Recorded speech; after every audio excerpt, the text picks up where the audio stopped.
Have you ever thought about what happens when a company that seems like this unstoppable force of innovation suddenly starts hitting some very real speed bumps? We're taking a deep dive into Tesla today. We got this really critical recent article that suggests the company might be at a pivotal turning point. It looks at some unprecedented challenges, really, to its whole trajectory, its leadership, and even its governance. So our mission here is to pull out the key insights from this source, help you kind of unravel the friction points between Tesla's huge public image and what might be happening underneath with its performance. We'll look at, well, everything from some surprising sales numbers to corporate governance questions and those, let's face it, incredibly ambitious tech promises. Yeah, and what the article really argues quite compellingly, I think, is that 2024 to 2025, it isn't just another couple of years for Tesla. It's framed as a critical inflection point, where the company's long-held narrative as the undisputed growth leader in EVs, well, that's colliding head-on with some fundamentals that seem to be weakening quite a bit. And that brings us right to the core tension the article digs into. Is Tesla's, well, frankly, massive valuation being held up more by that powerful story than by its actual, demonstrable performance? Especially when you see things like this unprecedented, almost unbelievable pay package for Elon Musk happening right when sales seem to be falling. Okay, right. Let's unpack that collision then, the narrative versus the reality. Starting with maybe the most immediate thing. Yeah. What is actually happening with sales, particularly in key international markets?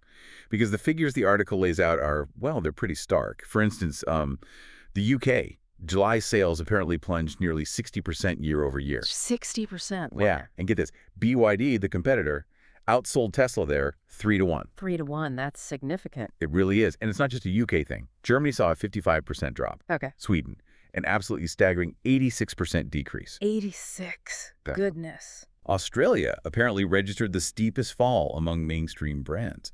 And China, which is such a crucial market, right? Yeah. Tesla's seen 9 consecutive months of decline there. Even the refreshed Model Y is losing ground. 9 months straight. And back here in the U.S., California, which, remember, accounts for like 40% of U.S. sales, saw a 21% fall in Q2. So even the core U.S. market is feeling it. Exactly. These aren't just blips, The article suggests it paints a picture of a brand facing some real market headwinds. Oh, and on top of all that, there's still that ongoing DMV lawsuit in the U.S. about misleading autopilot and full self-driving advertising. Right, the FSD claims. And these sales figures, as you say, they aren't just numbers on a page. The article makes a strong case that they put immense pressure on the company's leadership. Which then begs the question, right, how does a board, looking at these trends, justify some of its decisions, particularly the really controversial ones? Like the pay package you mentioned. Exactly. The article goes into detail on this $29 billion pay package awarded to Elon Musk, which, it notes, is the largest in corporate history. $29 billion. That's Yeah. hard to even grasp. It is. But the truly startling insight the article highlights isn't just the amount. It's that the package apparently comes with virtually no performance requirements. Oh, wait. None. Well, none beyond Musk simply staying with Tesla for 2 more years. That's what the article found. For $29 billion. That's the claim. And it really raises questions about, shareholder value and accountability, doesn't it? Especially, as the article points out, when this award is happening alongside falling sales, lawsuits piling up, and a whole wave of executives leaving. Yeah, the timing seems awkward, to say the least. Very. And the article also mentions Tesla's move to reincorporate in Texas. Ah, yes, I saw that.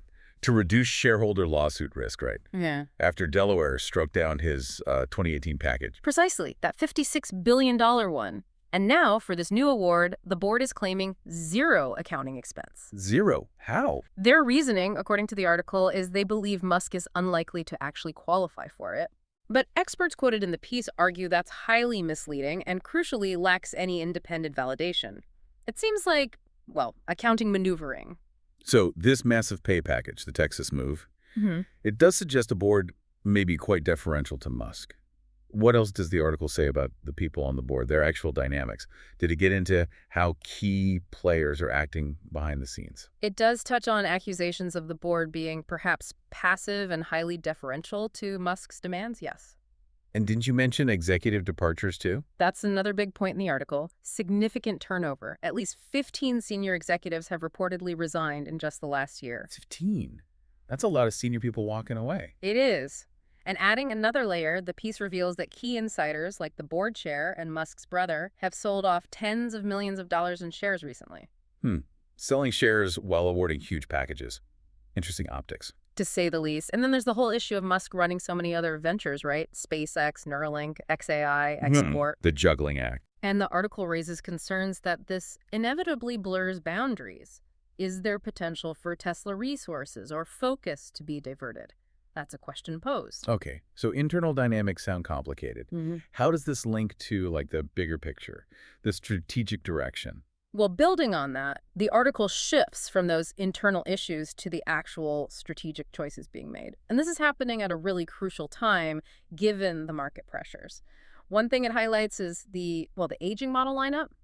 In a market that's evolving so fast, that's a potential vulnerability. Still basically the S3XY lineup that's been around a while, yeah. Pretty much. And maybe even more concerning, strategically, is the reported decision to abandon the lower-cost Model 2 project. The affordable Tesla everyone was waiting for. Exactly. Abandoned, the article says, in favor of pushing these really ambitious but currently, non-functional promises like robotaxis and humanoid robots. Right, shifting focus from mass-market cars to futuristic tech. Seems like it. And then you have the Cybertruck. Oh, yeah. How's that factoring in? Well, according to the piece, it's been plagued by recalls and is facing a reported sales collapse already. Not the smooth launch they might have hoped for. Apparently not.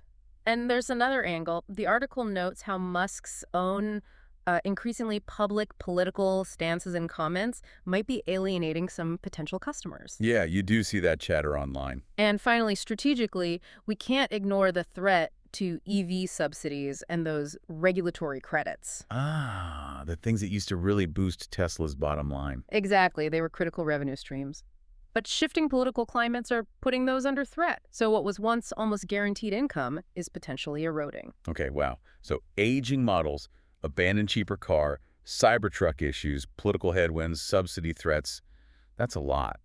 And you mentioned robotaxis again. That feels like maybe the biggest, longest-running promise. What's the article say about the reality behind that hype?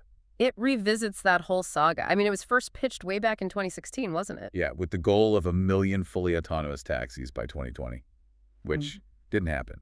No. And the article brings up the controversy around that main promotional video they used. The one that turned out to be staged. That's the one. It was later revealed the route was pre-mapped, there were driver interventions needed, and even an off-camera crash happened during filming. Oof. Not quite look no hams. Not exactly. And more recently, the article mentions a failed public trial in Austin. Apparently, that event wiped something like $68 billion off the market cap. $68 billion. Just from one trial. That's the figure reported. And the key technical point the article stresses is that the tech is still level 2. Meaning, driver is still fully responsible and needs to pay attention. Precisely. It's advanced driver assist, not true self-driving. And it's far behind competitors like Waymo, who are actually running, level 4 or 5 trials. There are lawsuits about this too, right? Ongoing lawsuits, yes. Alleging securities fraud over exaggerated self-driving claims. So, quite a gap between the promise and the current state of the tech. A significant gap, according to the article and the evidence presented. And this whole picture, the sales, the governance, the strategy pivots, the robotaxi situation, it leads to this profound question the article raises about valuation. How the market is pricing all this in, or not pricing it in. Exactly. The article points out this huge disconnect. Tesla's valuation remains incredibly high, trading at, something like 95 times forward earnings? 95 times, even with revenue growth stalling. Despite stalled revenue growth, yes. And the clear implication drawn in the article is that the stock performance seems less connected to actual car deliveries or profits now. And more connected to. More connected to Musk's really ambitious promises. Yeah. AI, robotics, full autonomy eventually happening. It's the future vision holding it up. Narrative premium. That's the term analysts are using. And the warning, echoed in the article, is that without tangible, verifiable growth, soon real progress, not just promises that narrative premium is likely to fade. Which could expose a significant underlying weakness if the fundamentals aren't there to support it. That's the risk highlighted. So wrapping this up, what does this all mean for Tesla's near-term future, based on this article perspective?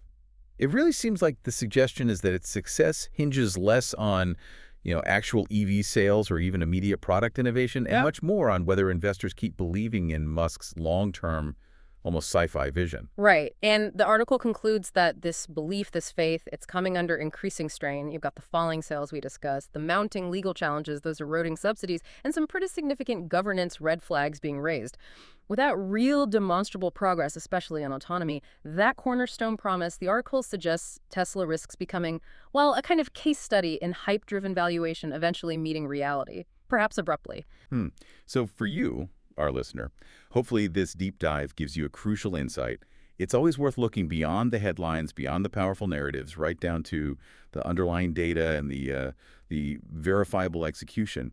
The story of Tesla, as presented here, isn't just about cars, is it? It's about that constant tension between a really compelling vision and the often slow, difficult reality of actually achieving it. And, well, what can happen when those two things seem to diverge quite significantly? Absolutely. And it leaves you with a really important question to think about, doesn't it? In this age where narratives can be so powerful, how much are you willing to invest? And not just financially, but maybe intellectually too.